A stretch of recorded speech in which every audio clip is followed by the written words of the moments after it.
Or the disrespect before you play back, button check. Button check. What is up, Button Check family? Welcome back to yet again a beautiful day of checking these buttons. It is Sunday, the weekend is still here, so we done still made it. Chapters down below if you guys want to skip around, and of course that sub button.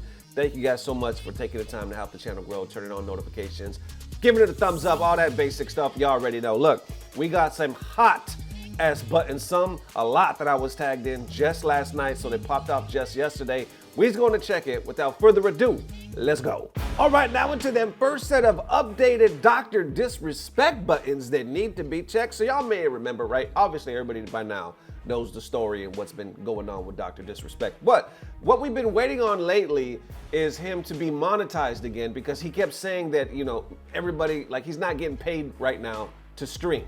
He's like weighing out certain options, and the big story was he was waiting on YouTube to reconsider letting him monetize his channel. And that time just passed a couple of days ago. Apparently YouTube turned him down again, or they prolonged it by another 60 days. Jake Lucky posted this saying YouTube has denied Dr. Disrespect's appeal for monetization on his channel, pushing it back another 60 days. Let's watch the clip. Actually, champs, unfortunately, they pushed it back another 60 days. Believe it or not. They waited to the very last second last night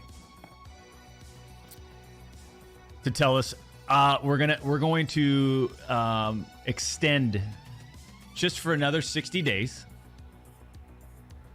And then you'll be eligible to reapply, and we'll review the application. But you know what, champs? Okay, then let's wait another 60 days. Might have something much bigger. One of the biggest opportunities to date for the two-time. But I don't want to. But that's what they said. Did y'all hear what he said right at what he whispered at the end? Check this out. Okay, then let's wait another 60 days. Might have something much bigger. One of the biggest opportunities to date for the two-time. But I don't want to. All right, that's what they said. So there you have it. I'm gonna put some of the comments on the screen as we talk about this. So obviously, YouTube ain't trying to monetize him anytime soon. They pushed it back again another 60 days. I don't know if I would be so surprised if they end up overturning it and they're like, all right, enough time has passed. You can monetize your channel again. If they haven't banned him completely, like 100% from the channel saying you're not allowed on here, I don't know. Is it just me? But I don't think it would be too much of a stretch for them to be like, okay, you served your penalty period, whatever that may be, right? You can go ahead and monetize your channel again, and we'll see what happens from there, as long as you don't do any more ill shit what we can ban you for on YouTube. So I wouldn't be so surprised. Now, what he mumbled at the end, talking about, you know, we might have a bigger deal, bigger than anything that's ever happened for the two-time, you know, in the works, but, you know, whatever. So he's kind of hinting at, okay, the YouTube thing is one thing, but it's not really, I'm not really sweating it too much, because I might have a deal, the biggest deal that I've ever had working on, you know, that I'm working on in the background. So that's interesting, because what the hell is it? I know there's been other reports of him signing with Kick, whatever, and them denying it, saying, nah, it wouldn't make any business sense, and yada, yada, yada. So there's a lot of stuff going on. He still seems like he's a little too hot to touch for a lot of platforms, because it's not that long ago that since everything happened, you know what I'm saying? If anything, we thought he was going to take a bigger break and then come back later and try to be under the radar. No, he came back quick and pretty much tackled it head on and was like, all right, y'all want to talk to shit? Talk to shit. I'm going to keep going, which a lot of people did not expect. So either way, that's the update for now. How y'all feeling? Let me know. All right, now into the next set of MK1 is officially dead, well, in tournaments, buttons that need to be checked. So this one popped off, I think, just yesterday. So EVO France, I'll put their profile on the screen. They're going to be popping off October 10th through the 12th of next year. And I'm not going to lie, I already completely forgot that there was going to be a damn EVO France. So that's going to be hype, right? So either way, they posted this right here saying, no more announcements today. 6 games have been revealed to EVO France. We look forward to seeing you in 2025. This one actually was just posted this morning at 6 o'clock. So anyway, let's take a look at the games right here. You see, obviously, Street Fighter, you got Tekken. Let me blow it up so you can get a better look right here. Street Fighter, Tekken, Guilty Gear. We got Fighters, Grand Blue, and Fatal Fury. And you notice There's no MK1. We do not got that MK1 in there. A lot of the FGC reacting, saying, where is Mortal Kombat? Or, asking for their games. But yeah, the big one is MK1, because a lot of people believed, obviously, MK1 was a part of the big three for a long time. Now, if we continue on here, others are like, LOL, MK really fell off hard. Happy it's no longer part of the big three. Always been terrible. And then we got Aquaman as well adding here saying, without a tour, this isn't really much of a surprise for MK. UFA in France dropped MK the moment it wasn't on tour, and I expect more events to follow suit if things continue the way they are. If everyone stays online, then that's all there's going to be soon. Now, underneath that, I see him adding, saying, I realize the irony that I myself run online events, but I always try to inform everyone watching and competing of every MK offline, local, and international event I heard of to push them online over offline. I think I inspired way too many other online tournaments, though. I see the Kill Sage respond to that saying, if a game needs a tour to have value, that's a huge problem. I hope you guys can figure it out, but getting people offline, especially now that it costs like 3 times the amount it used to, is really hard. He simply responds right here saying, sad, but true. So there you have it. Maybe it'll change the closer we get to EVO France. Some people are hoping that maybe they add it later, right? You could even see it in the comments. But others are like, nah, this is the future of MK1. It's to be expected. And some are like, it's to be deserved because the game is absolute trash. We'll see. How y'all feeling? Let me know. All right, now into them big set of buttons. This is the whopper, y'all. This is one I did not even see coming. The Infiltration pleading his case. This is the one that a lot of people been waiting for, buttons that need to be checked. All right, so this damn video just dropped like 14 hours ago. I was falling asleep. Man, I think it was like 2 o'clock in the morning, 1:30 or something like that, and I saw it. I started listening to it because I didn't know what the hell it was, and I passed out. All right, so now I'm awake. A lot of people tagging me in this. Apparently now, Infiltration goes on record, and he finally gives the details that everybody has been wanting. Because, he's come out and spoke about this a lot, but he's never really given the details, right? He's always kind of just like, it's a case. It's in the court of law. It's been settled. I'm innocent. And then he's kept it at that. And then he's talked about other things, but we've never really heard detailed details. We didn't even know if he was going to be allowed to ever do it. He's finally did it. And I got some opinions, obviously, in reactions. We'll talk about the end. But for now, let's watch this clip. This damn video is over 40 minutes long, so we're gonna only check out some key moments that I saw. And like I said, I'll put the link down below if you guys want to see it. Let's check out some clips. Let's go. 파괴하기 위해 만든 거짓 모함이라고요. 저는 그렇게 온라인에 수많은 자료들을 뿌린 장본인과 협조자들의 정체를 밝히기 위해 노력했습니다. 그리고 노력 끝에 저는 결국 알아낼 수 있었습니다. 제 삶의 몰락을 간절히 바라며 제가 사랑했던 격투 게임 He 커뮤니티 actually points the person out. He says, the person who desperately wanted to ruin my life and took advantage of the fighting game community I hold dear, I finally figured out to be the truth behind it all. 와 여러분들을 이용했던 한 사람이 이 모든 사건의 뒤에 숨어 있다는 사실을요. 그래서 이 영상에서는 제가 지난 몇 년간 어떤 일을 겪었고 어떤 오해를 받았는지 모든 것을 해명하는 내용을 담으려 합니다. 본격적으로 얘기를 들려드리기 전에 제가 이 영상을 공개함으로써 얻고 싶은 것은 아직도 전 세계의 많은 사람들이 저를 악인으로 생각하고 있기 때문에 그 근본적인 오해를 풀기 위해서입니다. 특정 인물을 세워두고 돌을 던지면서 괴롭히기 위해서가 아니에요. 그래서 저는 이 영상에서 언급하게 될 사람들에 대해서 어떠한 조롱이나 비난도 하지 않을 겁니다. 앞서 말씀드린 대로 오해를 푸는 모든 불행이 일어나게 된 원인입니다. 김양리는 정말 여러 면에서 저에게 끔찍한 짓을 저질렀죠. 모두 설명하기에는 너무나도 많은 일이 있었기 때문에 몇 가지만 예를 들어 말씀드리겠습니다. 저와 김양리는 2017년 6월에 말다툼이 있었습니다. 이 다툼 도중 화가 난 김양리가 에보라는 대회에서의 우승 트로피 2개를 바닥에 던져 부셔버렸던 일이 있었죠.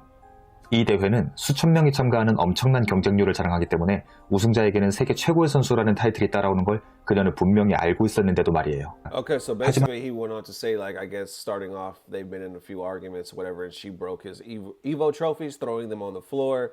This part of the video, they talked about how he was telling her he couldn't really afford a bigger place. He would rather do a smaller apartment. It would be more practical. She went ahead and did the bigger apartment. So he's kind of like showing a picture of like her type of behavior starting earlier on in the video. 저는 김양리와 결혼 생활을 지속할 생각이 없었고 저희는 이날도 이혼을 바라는 저와 이를 받아들이지 않는 김양리와의 입장 차이로 인해 말다툼을 했습니다. 저는 서로 감정이 격해진 상태에서 계속 대화를 하기에는 무리인 것 같아 저의 방으로 돌아가 머리를 식히고 있었습니다.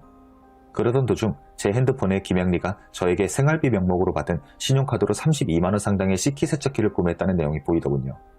이 황당한 상황에 저는 분노와 어리둥절한 마음이 뒤섞여 김양리의 방으로 찾아가서 물었습니다. 대체 이게 무슨 짓이냐? 우리 방금 전까지 이혼을 주제로 말다툼을 하고 있지 않았냐? 그런데 이 타이밍에 갑자기 식기세척기를 구매하는 이유가 뭐냐? 나를 화나게 하려는 거냐? 라고요. 그러자 김양리는 너가 평소에 나에게 설거지를 하지 않는다고 구박했었잖아. 그러니까 식기세척기가 있으면 설거지를 할 수 있지 않겠어?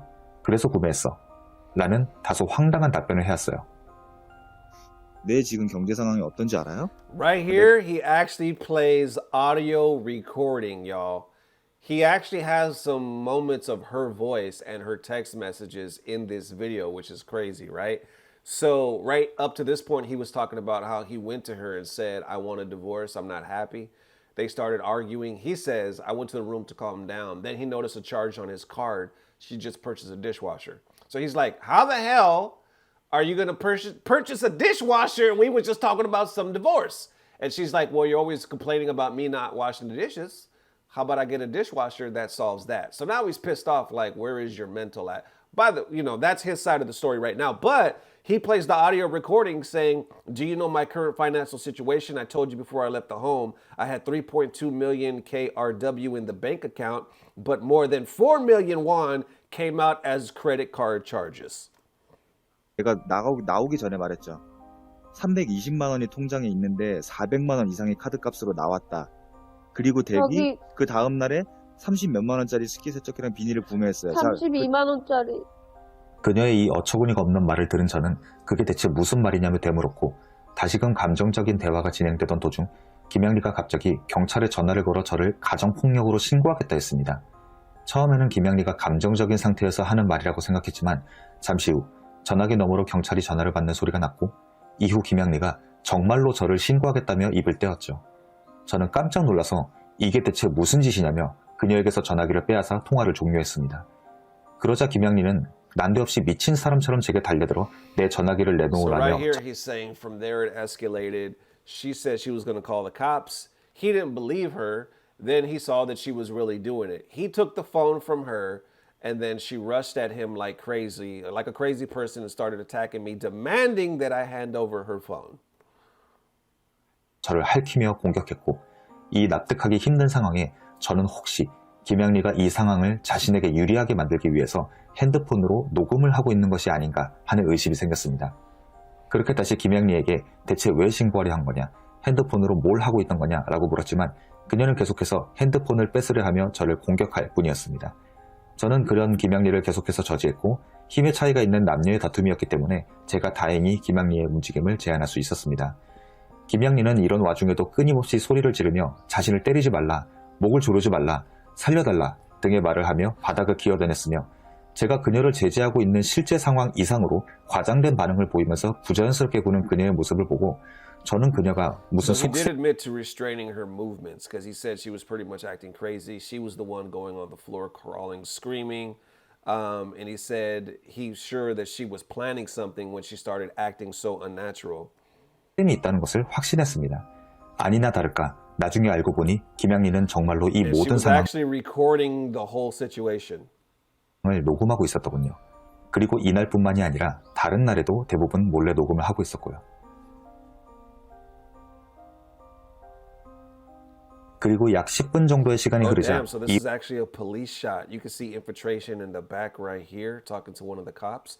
After about 10 minutes, the police arrived at our apartment after receiving a report from a neighbor. 이웃의 신고를 받은 경찰들이 출동했습니다.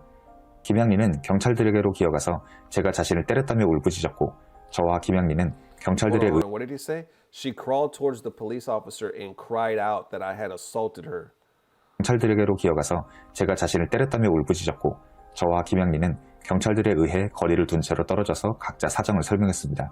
그리고 경찰들과 함께 출동한 응급대원들이 김양리의 상태를 살폈죠. 당연히 저는 그녀를 때린 적이 없기 때문에 응급대원들은 그녀에게서 그 어떠한 상처나 폭행의 흔적조차 찾지 못했습니다.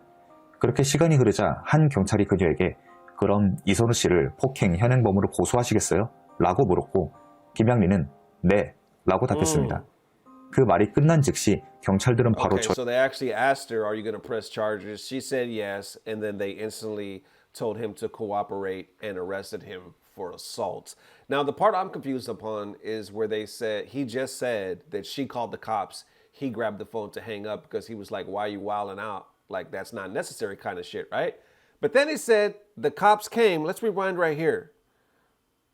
Hold on right here, because there's a part where it says when the police arrived.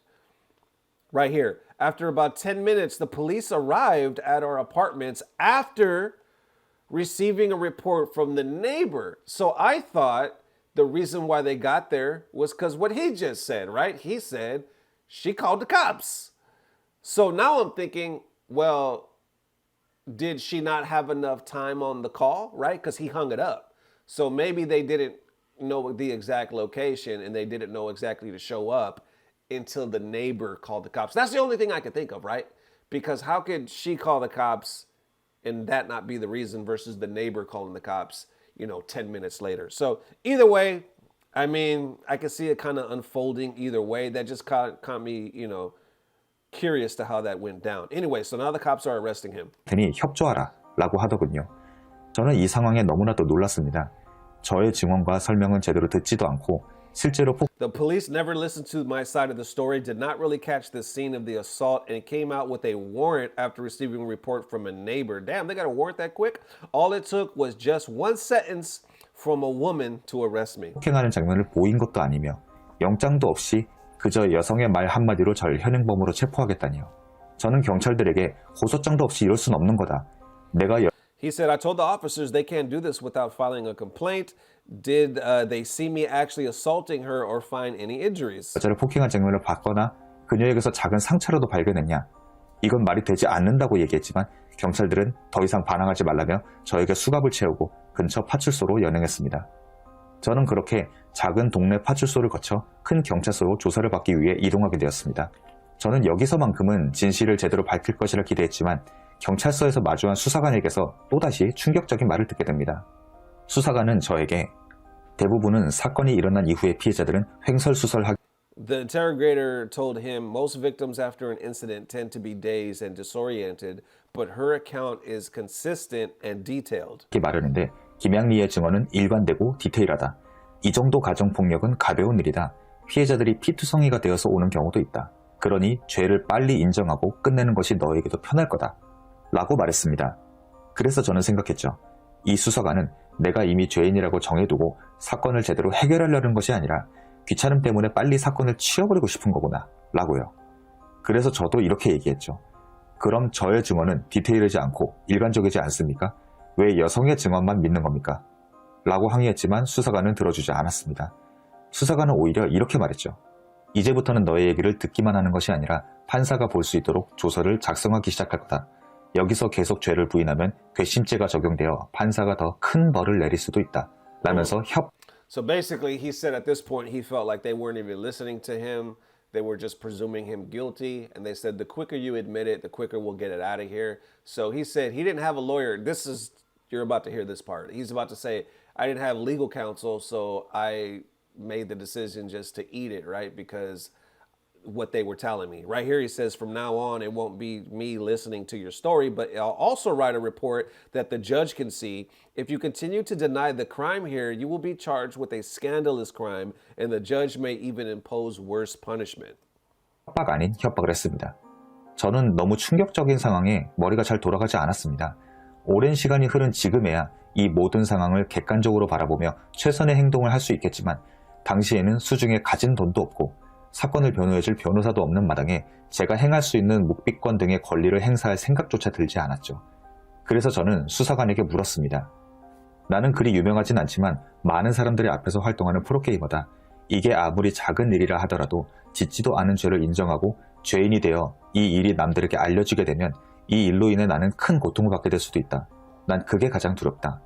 만약 내가 폭행을 했다고 인정하고 당신이 말한 대로 작은 사건으로 마무리가 된다면 정말 아무도 이 일을 알 수 없는 Okay, right here. He said, if I admit to this is basically going to end my career, right? In a nutshell. He was like, I don't want to admit to something I didn't do. And he said, will it really be kept under wraps and be over with? Because in his words, he was like, that's what they were leading me to believe. 거냐라고 말이죠. 수사관은 그렇게 될 것이라며 길을 지나가다가 누군가와 어깨를 부딪혀 시비가 붙은 뒤에 내는 정도로 작은 벌금 선에서 끝날 They said, yes, it would be like you would pay if you accidentally bumped shoulders with the strangers and got into an argument. 라고 말했습니다. 지금 와선 정말 멍청한 판단이라고 생각하지만 저는 결국 이 말에 흔들려 제가 죄를 인정하는 방향으로 증언을 했고 결과적으로 재판이 필요치 않은 70만 원의 벌금형으로 사건이 종결되었으며 이 벌금은 모두 납부했습니다. 수사관의 말대로 이 정도의 벌금형이면 약한 수준이긴 했지만 수사관도 설마 추후 이 자료가 전 세계에 퍼질 거라는 생각은 하지 못했겠죠. 이를 증명하기 위해 김양리와 제가 당시 통화를 했던 음성 파일을 들려드리겠습니다. 나는 자기가 무서웠단 말이야. 나는 댁 때문에 여자가 무서워 이제. 대한민국의 여자가 무서워. 이보세요. 내가 그날 경찰서에서 얼마나 치욕적이었는지 알아요? 대놓고 그러니까 왜 그런 짓 했어? 이보세요. 그건 그쪽 주장이고 수사관이 뭐라는 줄 알아요? 나는 수사관이 이 김양리 씨의 말이 100% 사실은 아닐 거라 생각하지만 남편이 당신이 보기에 이게 100% 거짓말이냐고. 이게 모든 게 가정폭력법도 여자한테 다 유리하게 돼 있다고 댁이 자존심 세우면 안 된다고. 댁이 자존심 세우면 이거 될 것도 안 되고 오히려 처벌만 늘어난다고. 거의 사실 말만 협박 아니지. 어느 정도는 이거 그냥 여자한테 져주고 그냥 처벌 받으세요 이거였어요. 내가 진짜 그때 느끼겠더라. 2017년 대한민국에서 남자는 여자한테 진짜 호구 새끼구나. 이후 수사관은 저에게 10월 22일부터 11월 3일까지 2주일 동안 김양리와 저를 격리 조치하겠다고 말했습니다. 그러니 Right there, it looks like he was talking to her pretty calm, right? He was like, because of you, I'm afraid of all women in Korea. He was like, the officer basically told me I had to, just go forth with everything. But I noticed she said something in the beginning. She said, why did you do that? Because he was like, I was totally embarrassed and stuff like that. All she said was, why did you do that? And then he kept going, like explaining, how he felt. And you could hear her kind of sobbing in the background. So I'm curious as to what she was talking about, because she obviously felt that he did something that she was also scared. So I don't know, because the audio's kind of cut short right there, right? So now from there, he goes on that there's a court order to separate them, but then he actually talks about that she still wanted to be with him. Like she did not want to divorce him. Let's continue. 이들을 벌인 바로 다음 날인 2017년 10월 23일에 병원에서 저의 신용카드를 사용하여 진단서를 받아내려 했습니다. 저는 한숨을 쉬며 해당 신용카드를 정지시켰죠. 그리고 김양리가 받아냈다는 진단서에는 이렇게 적혀져 있었습니다. 입원과 수술이 모두 필요 없음. 일상활동과 식사 모두 가능하다고 기재되어 있으며 전신타박상과 부종과 멍이 있음. 헌데 이처럼 증거를 만들고 자신에게 유리한 상황을 만드는 것을 철저히 하는 김양리가 어째서 자신의 몸에 있다는 멍과 부종의 사진 자료조차 만들지 않은 걸까요? 진단서를 병원에서 받아내는 것보다 우선 제가 그녀를 폭행하여 생겼다 주장하는 상처를 핸드폰으로 직접 촬영하는 것이 So he's saying she actually went an extra step to go to the hospital to get the bruises and injuries reported, right? But he's like, why did she have to do that? Why couldn't she simply take pictures? He believes because there was nothing there. So yeah, let's continue. 훨씬 빨랐을 텐데요. 왜냐하면 저는 폭행을 하지 않았고 그녀에게 그 어떤 상처도 낸 적이 없고 그래서 김양리 본인도 사진을 찍을 수 없었기 때문일 겁니다. 거기에 더해 김양리는 격리 기간 동안에 수많은 문자와 메신저 연락을 넘어 집에 멋대로 찾아오기까지 하는 스토커 같은 모습을 보였습니다. 물론 전화도 꾸준히 걸어왔고요.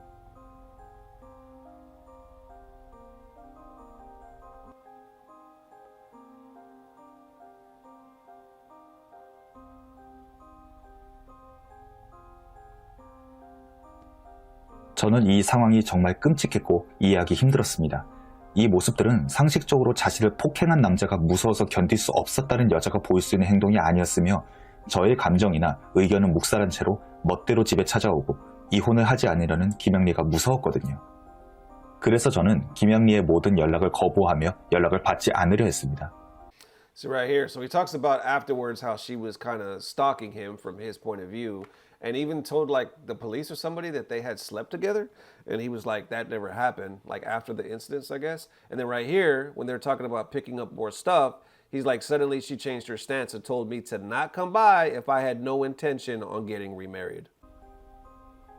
저는 김양리라는 사람의 위험도를 잘 알고 있었기 때문에 그녀가 무언가 수작을 부리기 전에 변호사를 통하여 이런 사실 및 허위사실 적시를 통한 명예훼손 범행을 멈추라는 내용을 전달했습니다. 하지만 이 내용을 받고 난 후에도 김양리는 자신의 범행을 멈추지 않았습니다. 오히려 2018년 3월 23일에는 자신의 트위터에 배상을 할 각오를 하고라도 사실을 알리고 싶은데 상대방이 공인일수록 배상액을 많이 줘야 해서 어이가 없다는 글을 남겼고 Okay, so right here, he was talking about how, you know, all that happened, and then he was able to win some tournaments. He was signed by Panda, and then she started posting after she saw him, you know, I guess kind of having some more success. And then he contacted her with the lawyer saying, you need to stop about this. I don't want you, you know, this defamation on social media. And she kept posting even after that, saying rather on March 23rd, 2018, she posted that she wanted to inform the truth on Twitter, even if I have to pay compensation for defamation. She wrote that it was ridiculous that the more famous a person is, the more compensation that would have to be paid for defamation. 사실을 알리고 싶은데 상대방이 공인일수록 배상액을 많이 줘야 해서 어이가 없다는 글을 남겼고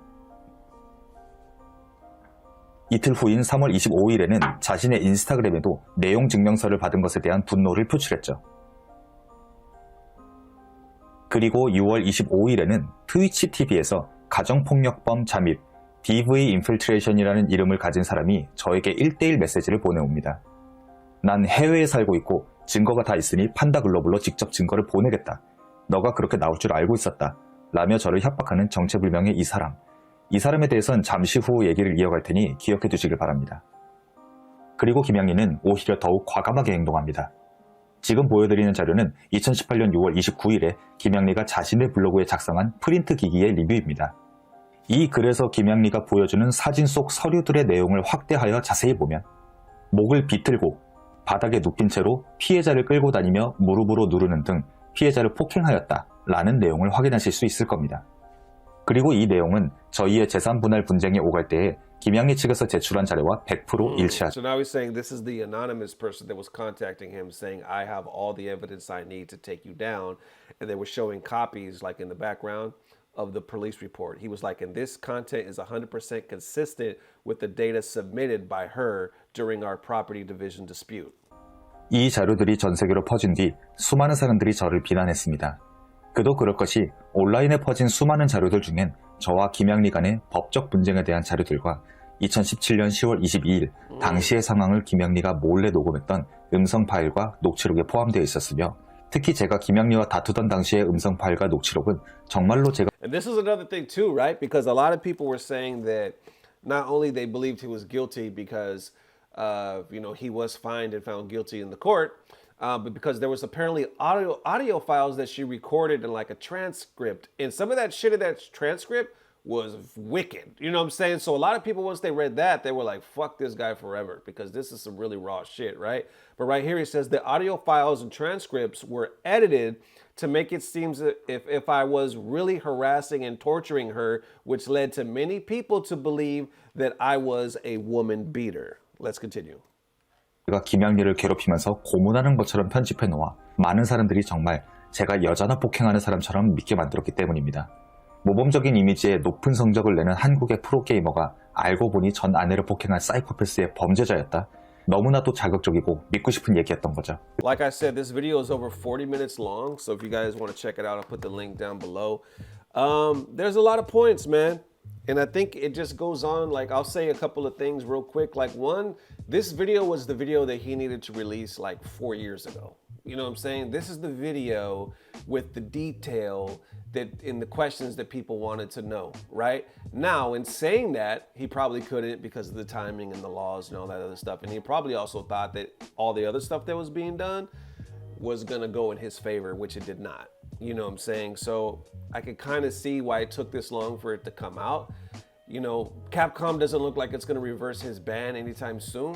He went to EVO this last year. He snuck in when he wasn't supposed to. So a lot of people felt some type of way about that, but there was not really a public statement from Capcom. They just kind of like, from what we could tell, let it be whatever it is at this time. Who knows if he does it again next year? But it doesn't look like the majority, I would say, on FGC Twitter. Because right now, let's be real, FGC lives on Twitter, right? The popular opinion on FGC Twitter does not look like it's ready to let him back or to ever let him back at this point. And like I said, that's not to say that there's people out there that don't want him back, because we've obviously seen that opinion a lot of times. I'm just saying from the powers that be on Twitter, doesn't look like it's going to change anytime soon. Even he released a statement recently when he was going for an appeal this year saying, I'm done. Doesn't look like it's going to happen. Now I'm just going to kind of walk away, right? And I don't think they're going to change their mind anytime soon. Now we get this video. This has a lot of questions and a lot of answers as well. But unfortunately for me, and let me know if you agree, like if you watch Button Check, you already know what fucking time it is, right? We agree to disagree all the time, right? But let me know how you feel in the comments about this. I feel like it's just a lot of gray because we technically don't have the full, when he released those audios of the phone conversation, I wish we would have got more of basically her admitting that she lied or that she was wrong, because it was very short. And I don't know if that's because of legal reasons or what, but I believe hearing her, right? Hearing her lie, hearing her incriminate herself, right? Actually saying like, well, I only did it because of this, right? We all been in relationships, right? That would have nailed in the coffin. That would have been like the part I could say where people would have been like, fuck, maybe he was telling the truth this whole time, right? But we didn't see that. We heard her whimpering. We heard her say, why did you do that? And then it kind of cut. Now, it did look like she did some other shit from what he's saying. And like I said, if y'all live long enough, you've either been in a relationship or you've known somebody in a relationship that been through some wicked shit. And you know when hurt people are hurt people, and they do some shit. I know somebody right now in a relationship, I'm not gonna use any names, but it is probably the most toxic fucking relationship I've ever seen to this point, where they've done shit like this, like we just saw, and they get right back together, right? They call the cops, they press charges, and they get right back together. You know what I'm saying? They do the craziest fucking shit to each other where they damn near kill each other, and they get right back together, and to the point where they destroy themselves and their family, right? But they're addicted to the bullshit. So I can't really say with all confidence that, you know, where he says, does this look like the act of a woman? Because there's one part, you know, where he says that, you know, she claims all this, but yet she wants to get remarried. Why would she if I was really that evil? You know, I can't say it's really cut in like black and white, because I've seen that shit before. I've seen people really be that evil and still crave and want that person in their life. You know what I'm saying? So I don't think it's that easy at the end of the day. And once again, that's not me saying innocent or guilty. That's just me speaking from a personal perspective. Here's the reality. We're even with this video that he just made, I don't think it's gonna be enough. I think it's too little too late. Some people that are already on his side are gonna be like, yes, this is exactly what you need. But let's be real, the powers that be are not gonna see this as exactly what he needs. I would think the only thing that could overturn something like this would be to actually have her admit that she fucking lied about some of it, or the court overturn some of it, and it doesn't look like that's gonna happen, right? At least anytime soon. Relationships, period, are fucking messy. That's why people a lot of time always say, don't fuck with anybody in the FGC. Don't date, because they know too much. They can keep it in the community. They can end your fucking life, right? Others are like, just date outside of the FGC, right? Relationships have always been fucking just crazy. Imagine a lot of us. I'm in my 40s, you know what I'm saying? Imagine a lot of us been in our relationships at our worst fucking moments. If that was recorded and put it on social media, how many friends and sponsors and all that we would lose because we were judged in that exact moment. We were kept in that fucking box. You already know, FGC doesn't forget, right? Online, the internet doesn't fucking forget, and they don't allow you to grow, so they'll keep you in that fucking box, and you can lose it all. That's the part I will say. That's the part I will say I've never agreed with. I think it's some fucking bullshit that we do not allow people to grow on the internet, and that's the way the FGC has been for a long time. Now, coming back to Infiltration though, whether he's 100% guilty or innocent or needs to come back, that's another discussion. And like I said, I'm not here to say he's guilty or innocent. I am here to simply present the story. How do y'all feel though? Do you think it's too little too late? Or do you think somebody might actually pay attention that could actually make some change? How y'all feeling? Let me know. And there it is, ladies and gents. Definitely let me know how you are feeling. Like I said, this was a whopper. I have no idea how long this damn video is going to be. But either way, thank you for the amazing love. We will see you soon. If not tomorrow, definitely the next day, which is that HT. I want to give a quick shout out to that boy Craig right here, right? Donated $2, saying I look forward to every episode. I thank you for the amazing love for the super thanks, man. I really do appreciate that, Craig. And I want to give a shout out to Ant Beats. The homie Ant House Beats, you can use that copyright music for free. His link's down below. He's been in the FGC for a long time and been a supporter of Button Check. So some of the music I used in this video was from him. So definitely check out Ant House Beats when you guys get a chance. And last but not least, Into the AM, because they just sponsored us on the last video. They have like 60% off right now on their website. Plus, if you use my promo code Button Check, that's an extra 10% off. This is their hat. This is their shirt right here. So definitely check out Into the AM for always. They've been sponsoring us like the majority of this year. So link down below, promo code Button Check. Thank you guys for the support. And there it is. I'm out of here, y'all. Enjoy your Sunday. I don't know what it is, but I know it's about to get better. Love y'all forever. Peace. Blah, blah, blah. Subscribe. All right, now for that sweet moment of FGC bliss. You know, one of my favorite communities, besides the FGC, is the UFC. I was actually UFC before I was FGC. I love me some MMA. Anyway, broke my heart. Shattered my heart to pieces that I got to see the great legend Max Holloway get knocked out last night. But you know what? He's still the GOAT. But a crazy moment that I saw from his walkout, he actually uses, what was it, Pain's theme from Naruto when he came out from the walkout. A reporter asked about it, and then we have Israel Adesanya, who's also represented anime throughout his whole UFC career, MMA career, period, right? So we got Holloway explaining why he did it, and then Adesanya reacting to him do it, all in one package. Enjoy. Walkout song today. It started with Pain's theme from Naruto. Yeah. Could you share what was the thought behind that? I just loved it. I loved it when Pain intro always came in Naruto. It was just cool. It was great. He had his moment too, and yeah, that's just it. I just loved it. Me and my wife is a big Naruto fan. We listened to it and it was like, this is the song. Akatsuki! Ah! Hold up. Oh, shit.